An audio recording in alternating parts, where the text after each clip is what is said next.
Hello everyone and welcome back to the channel. My name is Kay and this week we are returning to DC. However, I'm still in the mood to do something different than usual. So this week I decided that I wanted to cover something Teen Titans related. And I thought what better to cover than the newest version of the Teen Titans, the new 52 Teen Titans. Because that's 52 news. You can't get any newer than that. Now, I get why companies like Marvel and DC loved to put the term new in the titles of certain books because it would gain public eye. The term new is very inviting to people that have never read comic books before or have never read something like Teen Titans before. It just sounds like the perfect jumping on point because you're like, oh, that's new, which means it's made for me because I'm new. Which is how you end up with things like the new Teen Titans, the new X-Men, and the new 52. The problem with that branding, though, is those titles age terribly. 30 years on, 40 years on, it's still called the new Teen Titans.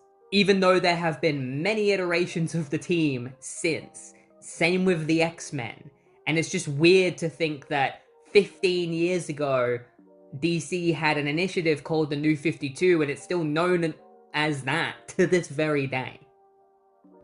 Now, there are a lot of people out there who have nostalgia for the New 52 and love this whole publishing initiative, and I'm sorry for you that you didn't grow up with better comics to read. Obviously, I kid, there are some good New 52 books, but let's be honest, 80% of them were not good. And even some of the good ones fell off like halfway through. Now, I didn't grow up with the New 52, I have no nostalgia for it. I wasn't reading comic books at the time. The most I knew about the New 52 was that it was mentioned once in a Big Bang Theory episode. Since then, I have read a few New 52 books, and one in particular that I have been saving for a long time for a video, or a bunch of videos, is Teen Titans, because I've always been a big fan of Teen Titans. A few years ago, I started reading the series. I've read every single book up until the New 52, and I wanted to read it on the channel and give my opinions and talk about the series.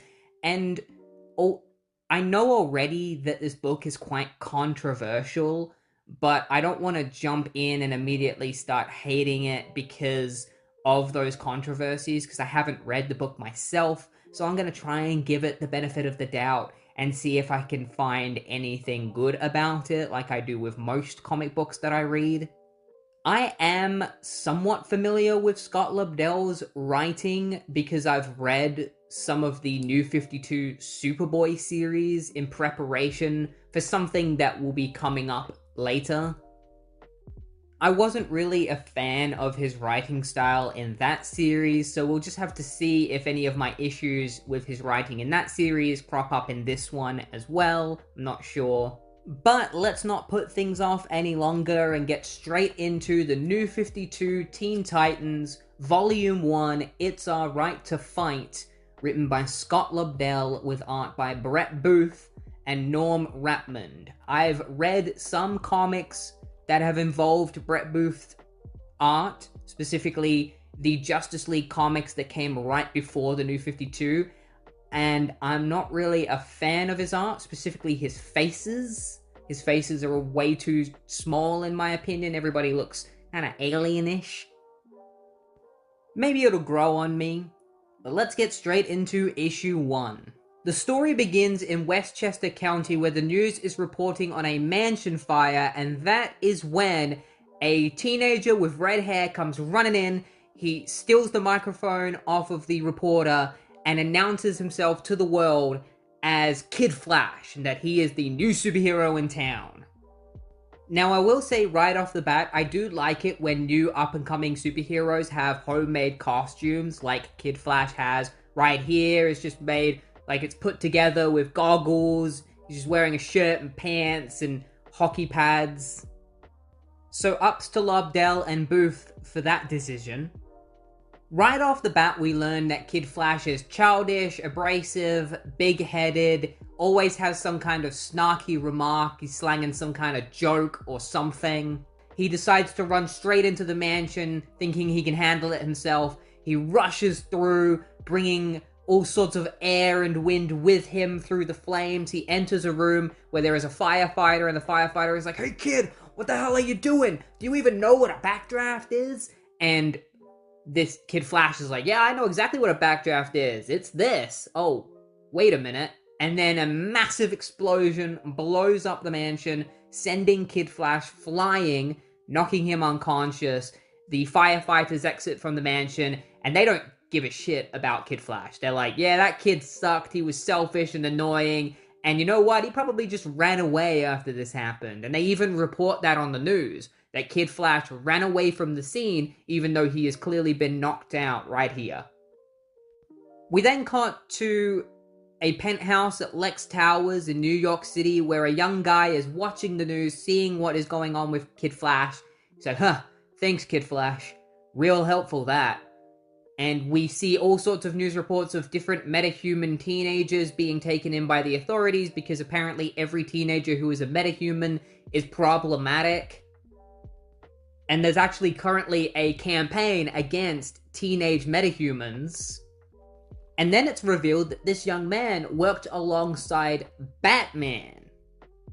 And he also blames Batman for what's going on. He's like, "Hey, look what you started." It was in fact established in the New 52 Justice League that Batman was the first superhero. He started this whole trend. He might not have been the first superhero, but he definitely started the trend of people becoming superheroes, and that is what this guy is blaming him for. He then throws a picture frame at a guy behind him because he's realized that there are 3 people standing behind him. They thought they could just sneak in. They're like, "Oh, you have great observation skills. We are here to recruit you because we come from an organization known as K.N.O.W.H.E.R.E, and our boss would have great plans for a man of your talents. So will you join us?" And this guy's like, "Nah, I'm not gonna join your sorry organization. In fact, I'm gonna take you all down. Now, get out of the penthouse because it's gonna blow up because I rigged it with explosives." And then he starts counting down, and they're like, "Is he being honest?" And it's like, "There's no way. Of course he's bluffing." The young guy jumps out of the building while everybody starts running away. They're like, "Quick, evacuate." 5, 4, 3, and then he creates a pair of wings. A pair of wings just come out of his jacket that he's wearing. He's got this CW-ass looking outfit on. And he glides away as the building explodes, and that is when he finally introduces himself as Tim Drake, also known as Red Robin. He used to be Batman's boy wonder, and then he's like, "Yeah, but I didn't come up with that name," because everybody in this series is quite snarky. It's a character trait that you will see repeated throughout. Another thing that you will see repeated are these CW-ass character introductions. "I thought I'd left that world behind me. That maybe I could do more good working from the shadows. Apparently I was wrong. I'm going to need help." And then we cut to what might be that help. "Her name is Cassie Sandsmark. She's 17 years old. Brilliant, gorgeous, a free spirit. And no, that's not her car. It would be polite to say the girl has boundary issues. Because of course, like all the other teenage metahumans, Cassie is problematic. She's stolen a car, she's being chased by the police, the cop comes over. He's like, "License and registration?" She's like, "I'm sorry, this is my mother's car." Of course it's not. And then he grabs her by the throat. "Trust me, your troubles are just beginning." And it's like, "Whoa, officer, slow down." And that is when Tim Drake arrives, knocks the guy out. It's like, "Cassie, my name is Red Robin, and I need you to come with me." And then for some reason, she's kind of played off as being a bit dumb, because she's like, "Your name is Red Robin?" He's like, "No, of course that's not my name. It's just a nickname." Cassie tries to say that she's not a metahuman, but Tim's like, "I know you're a metahuman because I've seen all your files, and this organization has also seen your files, K.N.O.W.H.E.R.E. They want you to become a part of their group, but I'm here to prevent that because it's a bad idea." He reveals that he knows of her superpowers, like flight and super strength, and that she has a lariat. "You don't trust people, I get that. You think you can do this by yourself. You can't. None of us can. These aren't cops or CIA. He's like, "So you gotta come with me." "I don't know what to do." "Take my hand." And that is when a helicopter arrives. She's like, now what? Now really bad. Yeah, some of the dialogue in this is pretty iffy. All of a sudden, Tim is talking like a caveman. Tim tells Cassie to use her superpowers in order to take down the helicopter, and he also just kind of leaves it to her and is like, I'm not gonna help you, even though a page earlier he was like, yeah, take my hand, I'm gonna help you. Immediately after that, he's like, yeah, fend for yourself. These wings will protect me. I'm not protecting you. He calls her Wonder Girl, and she gets really pissed off that he called her Wonder Girl. She's like, don't call me Wonder Girl! She puts on her costume by crossing her arms together. She calls him a jerk, and he's like, that's not fair, and I'm like, it kinda was, you were being a jerk. Cassie attacks the helicopter, and again reiterates not to call her Wonder Girl. When she breaks into the helicopter, she discovers that it's automated, and she's really disappointed, because apparently she was hoping to maim a couple of people. The helicopter crashes into the river, and Tim helps Cassie out of it, and she's like, they know who I am. That means my life is never going to be the same. And Tim's like, yeah, it won't, but we can team up together for real this time. I'm not gonna leave you on your own this time. Like, he keeps flip-flopping between whether or not he actually wants to be teammates. Like, yeah, I'll team up with you, but there are moments where I just won't help you in a fight because I just want you to fix it on your own. Also, for some reason, Tim suggesting that they would do great things together means that he was probably homeschooled? Like, okay. Is that supposed to be an insult? The dude from earlier returns to the Nowhere base where he meets with this scientist. He wants to set 3 an experiment, and she's like, no, he's not ready yet. It is not ready yet. Let us hope for everyone's sake that you are wrong, because today's action makes it necessary to release the Superboy. And it's revealed that the experiment is Superboy. And we will see what Nowhere has planned for him. Just wanted to take a moment to say that if you're enjoying this video so far, it would mean a lot to me if you hit the hype button below, because it will push YouTube to share my videos more often, and it'll help smaller channels like myself grow. Now, back to Teen Titans. The next issue begins with a character introduction. We learn that the name of Kid Flash is Bart Allen, and he's been captured by Nowhere and left in a cell. I feel like there's some much needed context that we've skipped over, because the last time we saw Bart, he was unconscious after the mansion issue, and now all of a sudden he's been kidnapped and he's put in a cell. Like, we're skipping story beats. And he's become cellmates with a boy named Danny, who is apparently in the cell next to him. They've also attached a ball and chain to him. I'm not sure why. They haven't dampened his powers or anything. He still has his super speed. But he's currently working on an escape plan.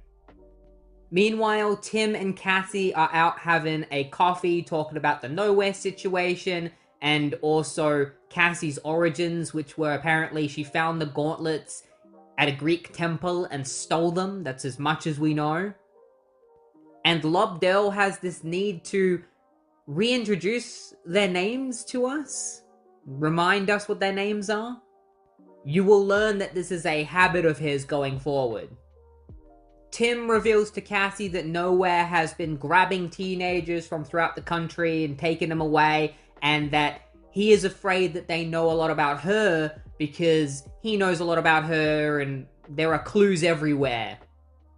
And that they might even figure out where she lives. And Cassie brings Tim to her house, where for some reason he's like, man, I wasn't expecting it to look like this. I was expecting it to look more girly.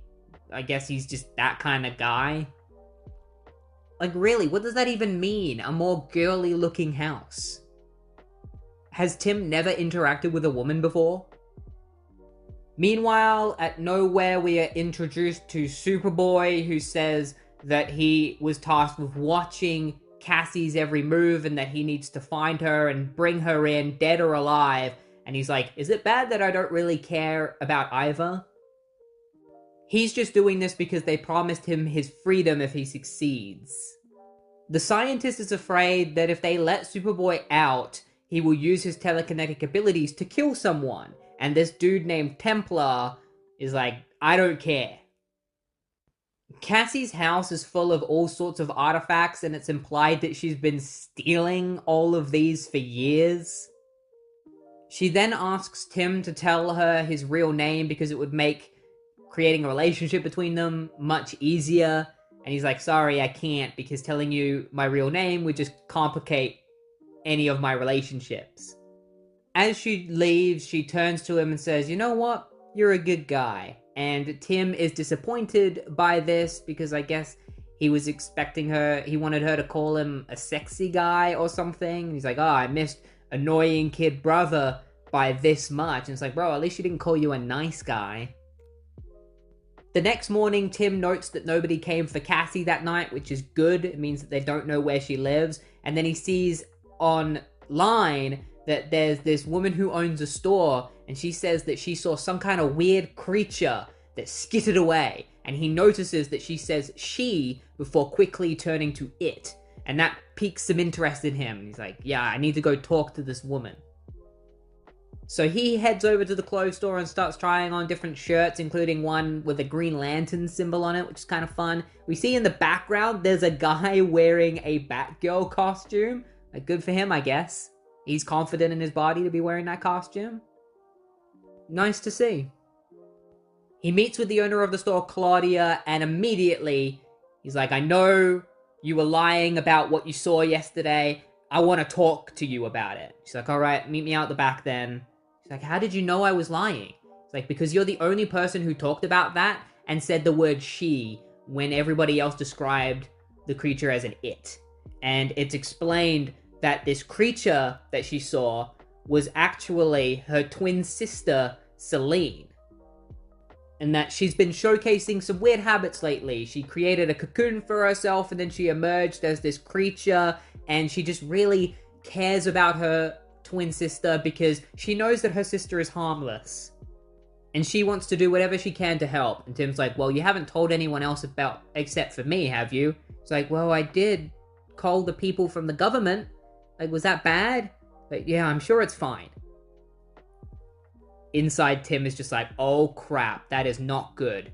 And so we cut to the sewers where a member of K.N.O.W.H.E.R.E is in the sewers searching for this creature that they now name Celine, that they now name Skitter.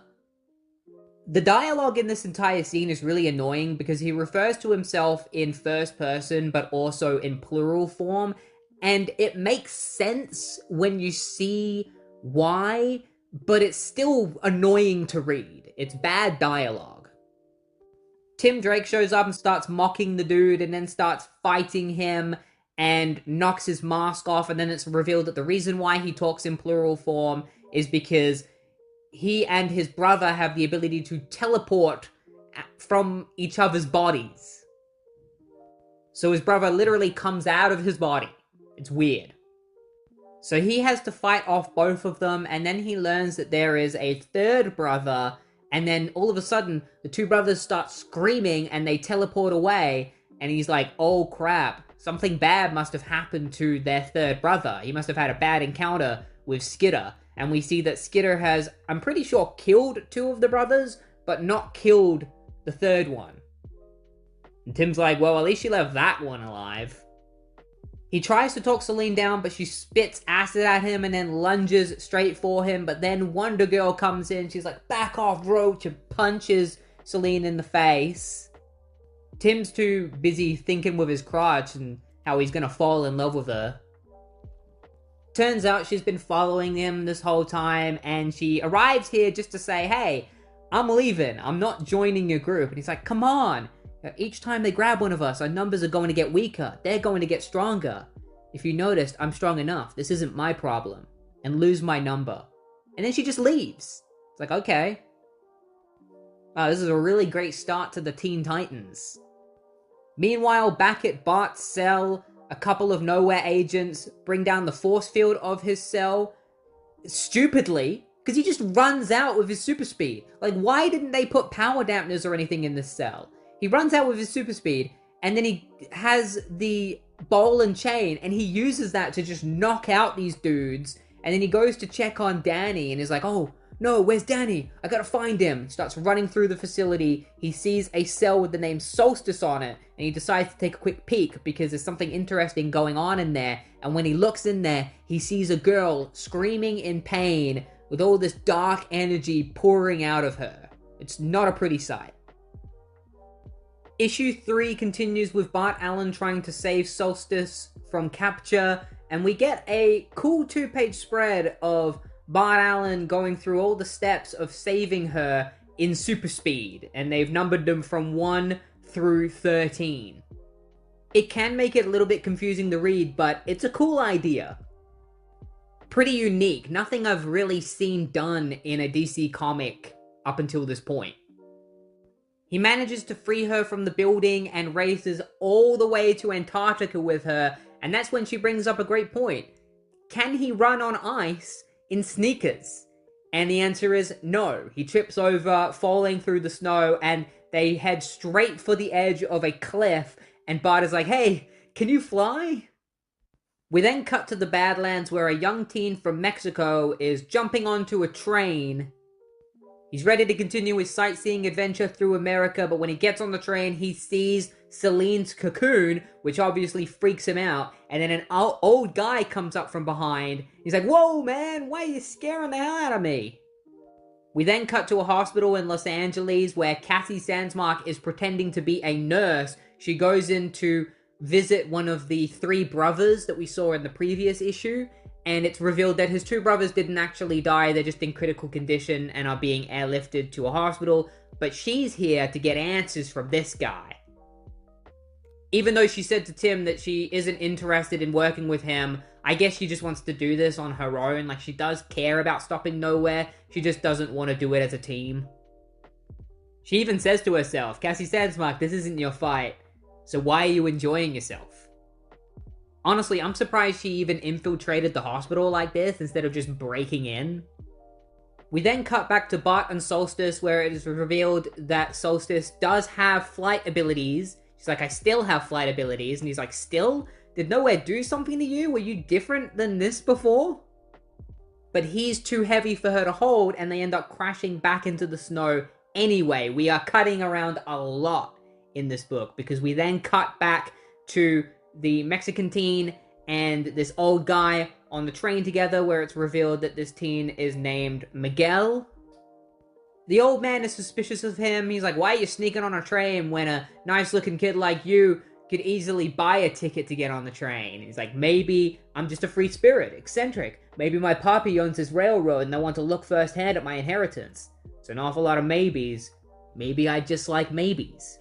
Maybe so, maybe not. Dialogue's a little bit iffy here, but I do like Miguel as a character. I'm slowly starting to like him. He's definitely the most likable character in the book so far. Everybody else just kind of assholes. Except for Bart, who's just kind of annoying. And Solstice, who we know nothing about.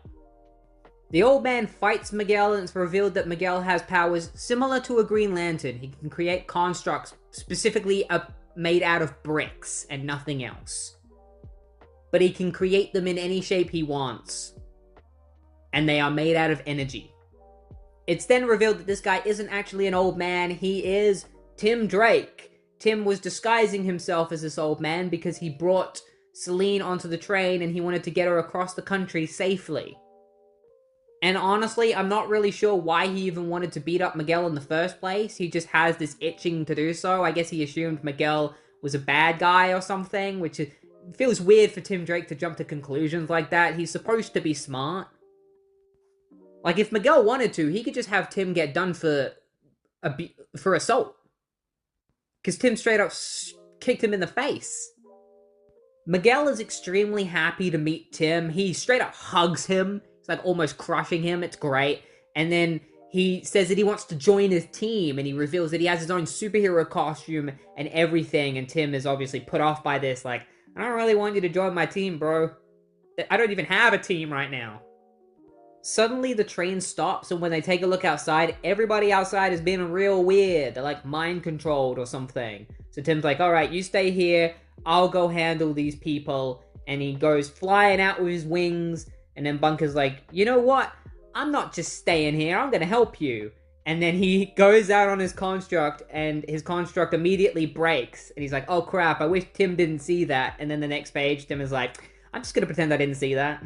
This is one of the few jokes that actually made me chuckle in this series. Tim finds a radio tower with something on it that he believes is the mind control device. He's like, if I blow this, it'll probably stop the mind control. And then he gets attacked by this villain called Detritus, who's one of the most generic looking robot villains ever. And even his backstory is generic, where he's like, oh yeah, I was just a pile of scrap, I was being taken to a dump, and then I randomly gained intelligence. He shows up for this one page to say, my name is Detritus, and I'm not here to fight you, I'm just here to erase your memories and replace them with ones where you never met me, but you still saved everybody while I leave. And that's it. So it makes this whole encounter pointless. Like, this whole little plot pointless. Because Tim returns to Miguel and is like, yeah, I found this device and stopped the mind control, and nothing else happened. And then they re-enter the train, and they see that Selene has broken out of her cocoon, and that she looks a lot more normal than she did before. And she's obviously wondering, how the hell did she get here? Meanwhile, Bart wakes up in the snow and sees a street that has come out of nowhere, and he's like, I don't know where that came from, but maybe there's a building we can go into before it, and then the street disappears. He's like, oh, before it's too late. The next issue begins with Cassie Sandsmark in New York City, and this doesn't really make much sense to me. She got done interrogating that guy in the hospital, and then decided that she needed to call for help through Craigslist and see if anyone would meet with her in New York City, and that somehow she was tricked into doing exactly what K.N.O.W.H.E.R.E wanted her to do, which was to come to Times Square because they have sent Superboy here in order to hunt her down. I don't know how any of those things even correlate with one another, but somehow they did. Meanwhile, Miguel and Selene are staying at Tim Drake's penthouse, where Miguel is just talking about stuff, chatting, trying to take out the dead air.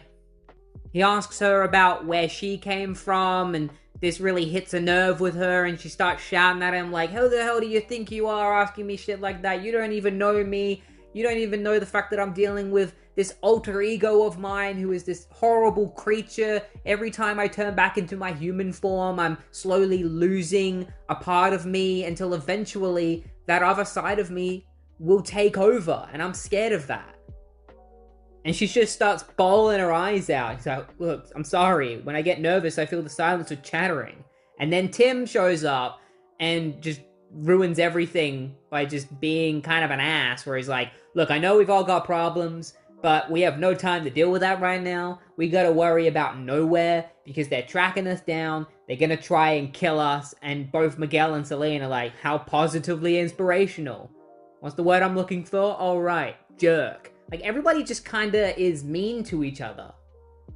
It's not a very fun dynamic to read, and I'm hoping it improves as the series goes on. The doorbell goes off, and Miguel thinks that it's his takeaway that he's ordered, but it turns out it's actually Bart Allen and Solstice, who have both been brought here by that mysterious street that appeared out of nowhere in front of Bart. They are obviously suffering from hypothermia, and Tim is like, quick, go get tons of blankets. And Bart grabs all the blankets. He's like, what are you doing? I didn't ask you to get them. You gotta relax before you drop. And Bart's like, oh yeah. And then he drops them and passes out. It's just like, who the hell is this kid? Meanwhile, Superboy somehow loses sight of Cassie. Don't know how that's possible, but she just appears behind him and is like, yeah, you shouldn't take your eyes off of me. And then they start fighting each other, and we have another one of those moments where it's one character hitting on the other, where Cassie's like, you're hot, I'll give you that, but I'm gonna have to beat the shit out of you. She brings it up again later in the fight, where she's like, man, it's too bad we have to fight because he's pretty great, and I wish I could date him. Meanwhile, Miguel and Solstice have a bit of a chat where we learn that Solstice's name is Karan, and that K.N.O.W.H.E.R.E changed her. She's always had powers, but she used to look different. Now she looks like this. And Miguel just believes that the two of them are meant to be best friends. They're already starting to get along well with each other. It's actually a pretty wholesome moment. I do enjoy this scene. We also get a wholesome moment between Tim and Bart where Bart has taken Tim's sweatshirt and put it on, and Tim gets really mad at him. It's kind of ruined by the dialogue, unfortunately. He also explains to Tim his backstory, or at least what he knows of his backstory, where he was apparently left at the steps of Mother Bernice's home for wayward boys, and he has no memories of how he got there or how he even got his powers. Maybe he was born with them. We don't know. Tim asks Bart if he wants to help them take down K.N.O.W.H.E.R.E, and Bart immediately agrees. He's like, hell yeah. And then Tim notices that Bart is wearing his sweatshirt, and that's when they start arguing about it. And Tim says that it is the same as kidnapping teenagers. He's like, yeah, you stealing my sweatshirt is exactly the same as K.N.O.W.H.E.R.E kidnapping all those teenagers. It's like, what the hell? No, it's not. That is not a comparison to be making. Their argument is interrupted when they see what is going on the news between Cassie and Superboy. And Tim's like, I can't tell any of you to come with me. You're just gonna have to make the choice on your own, because what we're about to do is incredibly dangerous. Celine doesn't want to go, but Corinne, Miguel, and Bart all agree to go with Tim to New York. Superboy kicks Cassie in the face, sending her flying through a skyscraper. She almost goes splat on the ground. She's like, I gotta do something, otherwise I'm gonna end up like tomato paste. She uses her lariat to hook onto a statue. She swings around it and then kicks Superboy in the chest, and the two of them fly into another skyscraper, causing all the rubble to fall on top of them. They push the rubble away, and Superboy is like, you know what? This is pretty fun. You should consider joining my side. And Cassie's like, yeah, there's no way that's gonna happen. Fine, had to ask, and Superboy just blasts her, sends her flying. She's not doing very well. He comes over to her, like, still alive. Gonna take more than the likes of you. Glad to hear it. Now tell me where I can find Red Robin and the others. Don't think it's as hard as you think it's going to be. And that's when Red Robin, Bunker, Kid Flash, and Solstice all arrive, revealing that they have come up with a name for their team. The Teen Titans. I don't know how Tim came up with that. He just did off the top of his head. It was the first name he thought of. And they are here to save Cassie from Superboy. So next issue, it's Superboy versus the Teen Titans. The fight between Superboy and the Teen Titans begins, and it doesn't really go well for the Teen Titans because they're not working together properly as a group. Kid Flash just runs in thinking that the best way to take down Superboy is to hit him a lot. Yeah, if you can't already tell, the dialogue in this issue is just as dumb as the dialogue in the other issues. Impressive, but you should try a lot of reading. Start with the word tactile. It's like Lobdell thinks he's so cool, like he's creating aura moments every time he does dialogue like this, not realizing that it's very cringe. And then he writes weird stuff like, when you touched me, it means I touched you too. Like, what? Maybe you should think through your dialogue first before you put it on paper, Scott. Superboy uses his tactile telekinesis to turn Bart's speed against himself, so now he's spinning around out of control, and his body can't handle this amount of force, so Cassie decides to help him by kicking him out of the speed tornado, which sends Bart flying, and Solstice decides to go and try and grab Bart before he can land and hurt anybody or himself. Superboy grabs Cassie by the hair, and Tim notes that he's pretty brutal, and then Miguel creates some constructs and puts them over Superboy's eyes, and starts messing around with him before Superboy just grabs him and throws him, and Miguel's like, caramba! And Superboy's like, I don't know what that word is. And Cassie's like, should we help him? And Tim is like, nah, he'll be fine. And it's like, bro, you're here as a team. Why aren't you fighting together as a team? If one of you is clearly in trouble, maybe you should go and help him? It's like Tim wants them to be a team, but then refuses to help his team members whenever they need help. He even thinks to himself, I hope he's fine, which means that he's not even sure. Miguel is lucky enough to get the upper hand against Superboy because of his powers for now. Meanwhile, a crew on the Hudson River sees something coming towards them. They think it's a missile, but it's actually Bart Allen. He's heading straight for the ship, so they start sounding their alarms. Solstice flies in, grabs Bart, and for some reason decides that the best course of action is to slice the ship in half with her powers, possibly killing a bunch of people, just so that she can fall through the crack that she's created and into the water. Like, why couldn't she just go straight into the water? Why did she have to blast this ship in half? When the world already hates teenage metahumans, you really gotta start thinking shit like this through properly. Miguel continues to fight Superboy, but Superboy grabs a piece of rock and smashes it in his face, getting the upper hand. Meanwhile, some Nowhere agents are watching this all happen, and Templar learns that Wonder Girl has some friends that they didn't see coming. And I'm like, why didn't you see this coming? Kid Flash and Solstice escaped from your base. You've already met Tim Drake, and you know that Tim and Cassie have teamed up in the past. So wouldn't you think that maybe these people would all team up together? It feels like common sense. I think these villains are just stupid.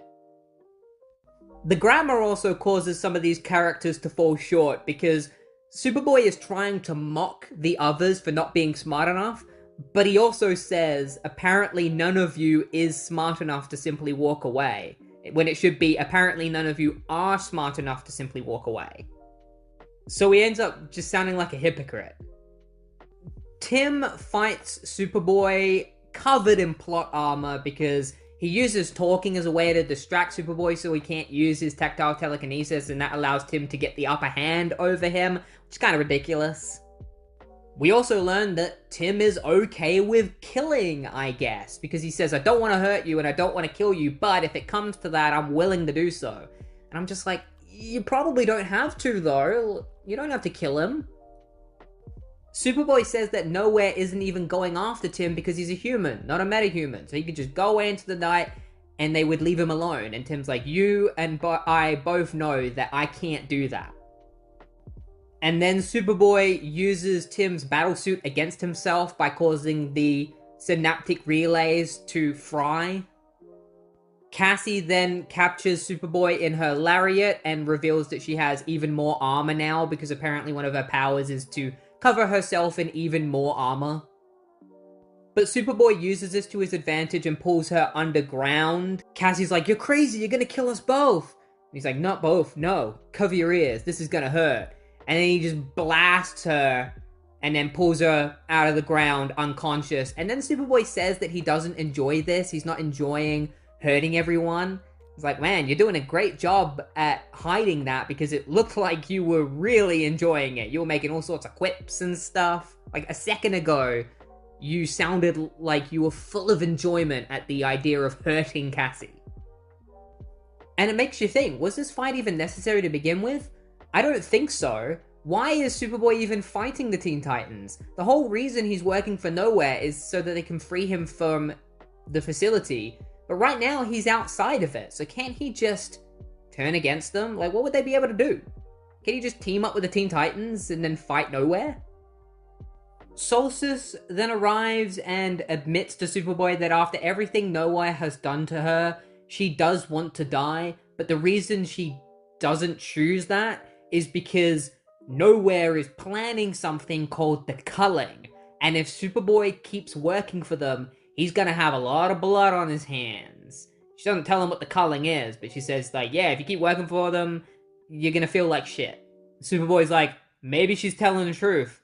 Either way, I'm just gonna knock her out right now. And he headbutts her, knocks her out, and then Templar starts getting mad at the Nowhere agents because they've lost communication with Superboy, and he's like, quick, we gotta find him right now. And then the truck that the Nowhere agents is in gets picked up by Superboy. He chucks him in the river and is like, I'm gonna come back and talk to you, Templar, and get the truth about what's going on. So he's clearly already shifting sides, but for some reason he still chose to knock out the Teen Titans instead of helping them. I guess he's shown to be an impulsive character, but it just makes him look stupid. Find yourself a new hunting dog. The truth of the matter is, I've done enough damage. Like, you couldn't at least take him to the hospital after? You're just gonna leave him there? It is funny that they have Superboy on the cover of the trade and the cover of the first issue as if he's a member of the team when he actually fights against them for most of the first volume. After the fight with Superboy, things only get worse for the Teen Titans when they are surrounded by the New York police, led by this detective whose name is Detective Law, Jocelyn Law. She wants them done in for property damage, including the destruction of a battle cruiser, and Tim tries to argue that the property damage was just all in self-defense. And that is the case for the stuff that was destroyed in the battle with Superboy, but Solstice destroyed the battle cruiser for no real reason. She didn't need to destroy it, so it's completely fair for them to be charged for that. I like Corinne, but it only seems fair that she would be charged for manslaughter because what she did almost killed a bunch of people. Then things get worse because Skidder arrives, grabbing Detective Law by the throat and taking down all of her cops, which is not a good look for the Titans. They do mention this, and it just makes me wonder, maybe it's not a good idea to have Skidder be a member of the team. Like, I know you're trying to help her. Maybe you can get her help without her being a part of the team, because if she is, she's only going to cause more problems like this, the way she is right now. The fact that she can't control her monstrous form. Lure points her gun at Skidder's face, but then is knocked out by one of Tim's batarangs, and then they decide that they need to help Bart, because apparently his powers are going out of control now. He's like, I'm feeling real bad. Whatever Superboy did to me, it's doing something. My powers aren't supposed to be doing this. And I guess they just left the cops unconscious instead of maybe taking them to the hospital or something.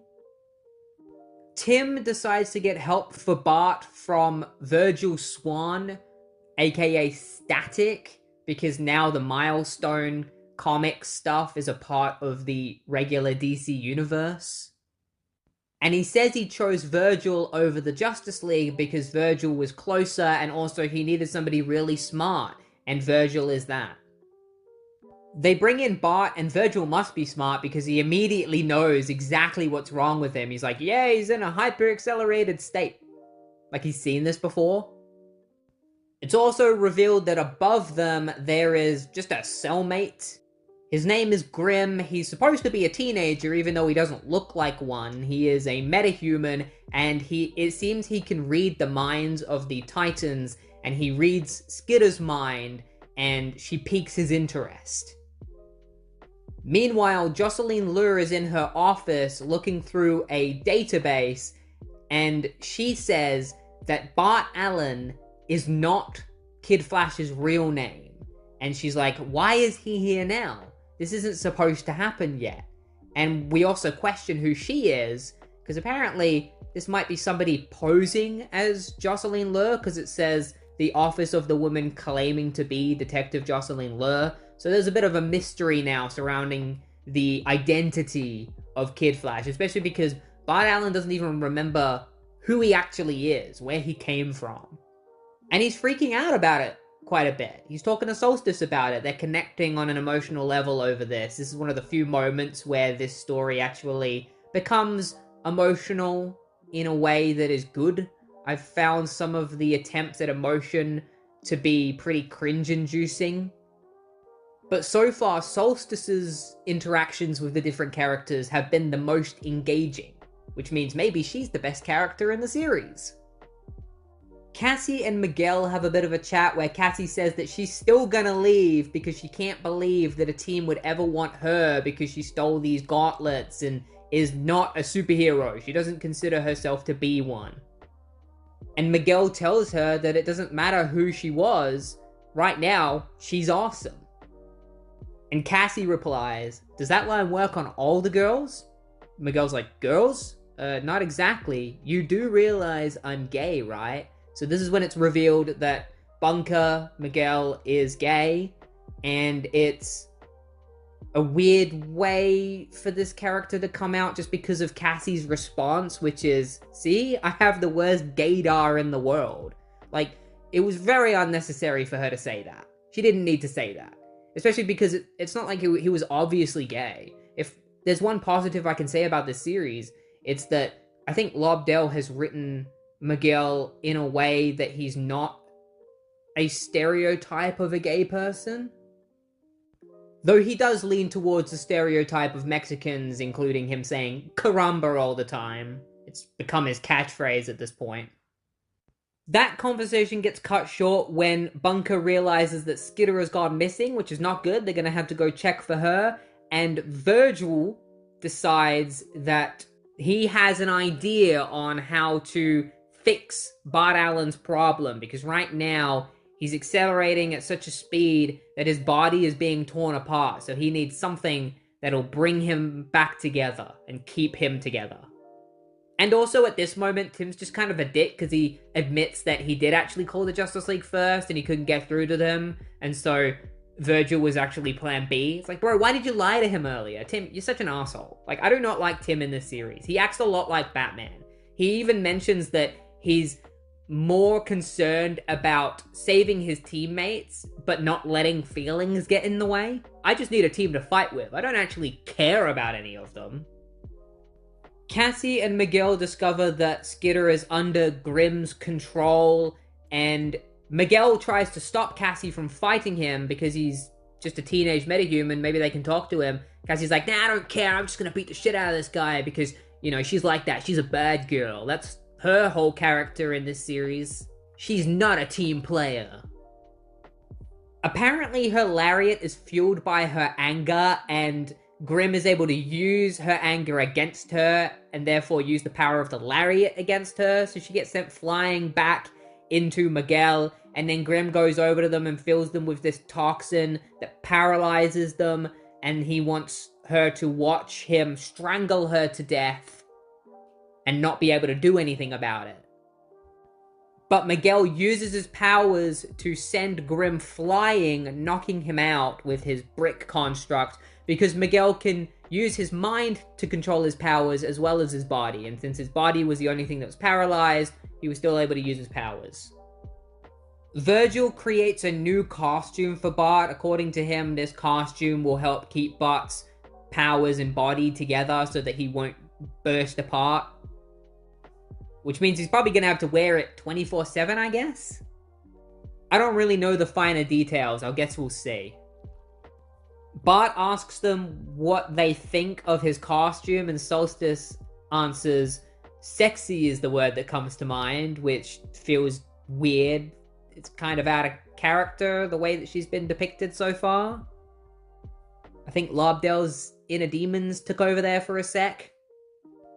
And Tim's just happy that he has his own clothes now, and they're not going to get stolen.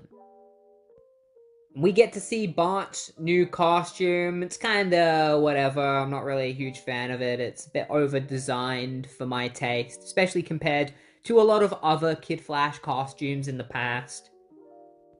They are ready for round 2 against Superboy, but they need to head home and prepare for war first. So after Superboy decided to go back to Nowhere and have a chat with them, it did turn out that they had a method of taking him down.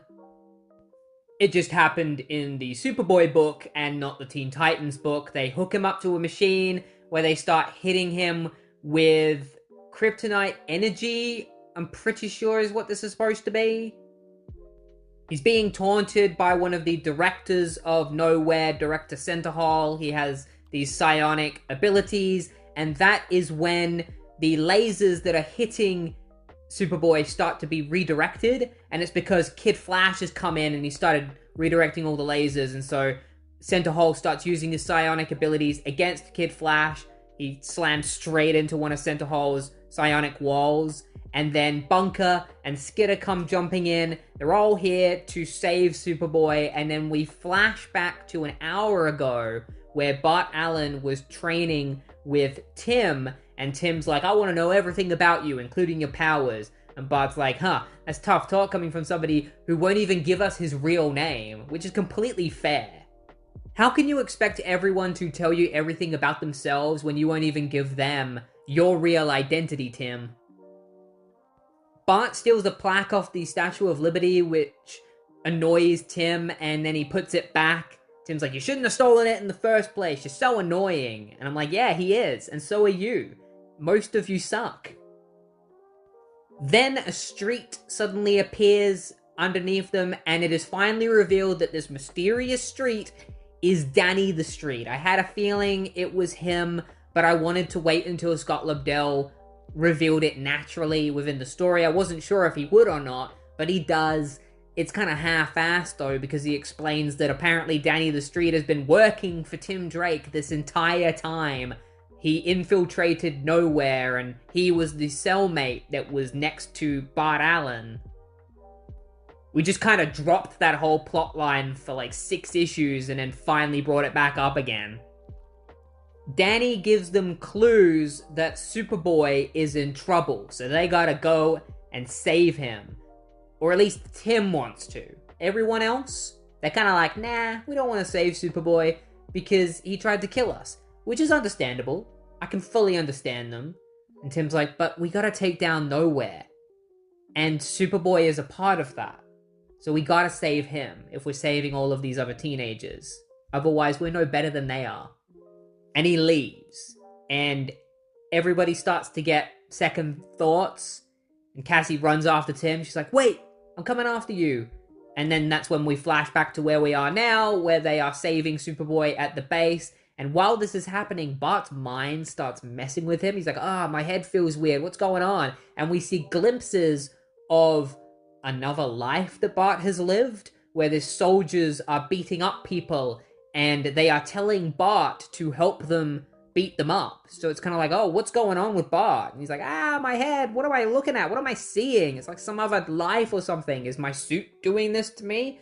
Well, I guess I'm gonna have to figure that out later. For now, I need to focus on freeing Superboy. How do I do that? Oh, I'll just get rid of the cuffs. Like, he just figures out how to take the cuffs off on the spot. Frees Superboy. Superboy is surprised that they've come to save him, and Bart's like, yeah, right? This would have been the perfect opportunity for Superboy to apologize. Maybe he'll do it later. I'm kind of hoping he shows some growth, and there's a moment where he's like, you know what? I'm sorry for everything that I've done to you all. But Bart just continues to act like a prick and is being annoying, and Superboy acts like a prick back. Meanwhile, Cassie comes face to face with Templar and discovers his abilities. He's got a body made out of parasite tentacles, so he starts attacking her with those. And meanwhile, Solstice finds Tim hacking into the K.N.O.W.H.E.R.E computers. She's like, what are you doing? And Tim's like, I can't tell you that. You should be going and helping Superboy. And Solstice is like, no! You're telling me now. You're the reason we're doing this. You made me come back to this hellhole, so you better tell me why you're hacking into these computers. It's a pretty great moment. We get to see somebody finally standing up to Tim. Superboy uses his tactile telekinesis to knock out all of the guards, and Bart uses his speed to get them away quickly. Meanwhile, Templar has Cassie entangled in all of his parasitic tentacles, and he calls her Wonder Girl, and again, she's like, I have nothing to do with Wonder Woman, I'm not Wonder Girl, and my lariat can actually siphon people's life energy, so I'm just gonna kill you right now. And she just kills this guy. I'm like, okay, that kind of sucks. I don't like it when superheroes kill people. It just feels like a part of this era of the New 52 trying to be dark and edgy. Tim basically admits to Solstice that he's an emotionless prick, because he says that he came here in order to get data off of the computers about the teenagers that were kidnapped so that he can make a case against them, and Solstice is like, we're not data, we are real, living human beings. Like, I did what I had to do for the greater good, I'm not going to apologize for it. And then he leaves. Like, what an ass. Danny the Street conjures up a doorway for the team to escape through, but Solstice hasn't arrived yet, and Bart doesn't want to leave her behind. That is when the Titans are suddenly attacked by a new enemy. The leader of K.N.O.W.H.E.R.E is finally revealed. His name is Harvest, and he welcomes them to his colony. And he's the edgiest looking fucker ever. And that is where Volume 1 ends. So far, I'm not really jamming with the series. Like, I went into it fully open-minded, ready to see what good I could get out of this series alongside the bad. There is a lot of bad. However, I do like some of the characters. Miguel, Solstice. I like Skitter. I'm looking forward to seeing her develop as a character. But I don't like Superboy. I don't like Bart Allen. I don't like Tim Drake. I don't like Cassie Sandsmark. I don't like any of their characterizations. I don't like any of the villains. They're all forgettable, including the leader of Nowhere, who has only just now shown up. There's been no hint at him until now. We've had no communication between him and the other members, not even his voice. There's been no development of his personality or anything in the background, in the shadows. He just comes out of nowhere. Next week, we will be covering our first New 52 crossover event, The Culling, which is a crossover between Teen Titans, Legion Lost, and Superboy. I even took the liberty of reading all 3 series so that I was all caught up. It's a very controversial crossover, so I'm looking forward to checking it out. I'm hoping you're looking forward to it as well. If you enjoyed this video, feel free to like and subscribe, and I will see you guys next week. Have a good one.